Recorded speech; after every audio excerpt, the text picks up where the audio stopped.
Go toe to toe with the GOP nominee, whether it's DeSantis or Trump. I agree. I can't see it happening, and I think that Trump will probably be smarter going into debates than he was in 2020. Lastly, what do you guys think top three biggest issues will be for voters in 2024? Remzo, go first. What do you think? One, it's gonna be taxes. I Yeah. mean, the thing is that both Republicans and Democrats, and this is to also hit Trump on this one, because he didn't change much of the inflationary policy when it came to quantitative easing with the Fed. He allowed them just to go crazy. When Jerome Powell is on TV basically saying, I have no clue what's going on anymore, you know you've broken somebody. Hmm. But I think Republicans are going to shift it to taxes. I think a lot of Americans, especially this tax season, they're going to shift it to taxes. I think it's going to come to taxes for one reason: Republicans gooder, Democrats bad. But they're going to try and stick it to that because they don't want to talk about inflation. Because a worry that I've had for many years now is eventually, with the way that we've been running our monetary policy, is that you're going to have the conservative candidate stand up on a presidential stage one day and say, we will go ahead and solve our national debt by printing our way out of it. Stuff that if a Democrat had said that now or then, years ago, they would have been like, that's horrible.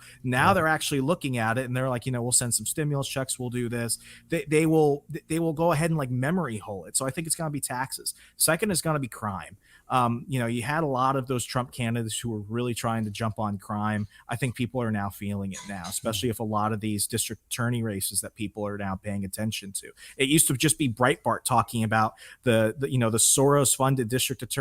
Apart from the Political Insider where we cover it, I mean, Fox is having it covered. CNN is having to admit it. MSNBC, because now when you're letting known killers and rapists into the streets and they're going into other places that, where all the elites live and everything else, it's going to get a little bit dicey. I think it's going to go back to crime.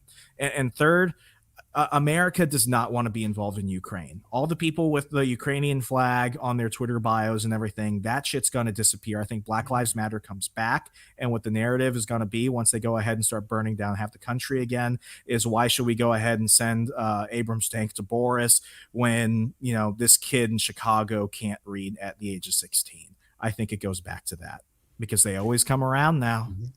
Yeah, I mean, I would agree on two of the three of those. I also had taxes, 10. I like, tying to inflation as well. Crime, I agree 100%. The one I don't agree on is Ukraine. I don't think that Americans are, well, I think most Americans object to the war in Ukraine. They're not feeling that pinch that tightly, and it's still so far removed for them, it's not going to be an issue. I also don't think that the appetite is actually there, and that might change by the time we hit 2024, especially with some of the people being named to some of the committees now, and of course, Schiff getting kicked off and Swalwell being kicked off hilariously. But I don't think that's going to be a big point of contention. I think that it's more likely, in my opinion, to still be the COVID medical state, and I'll tell you why I think that.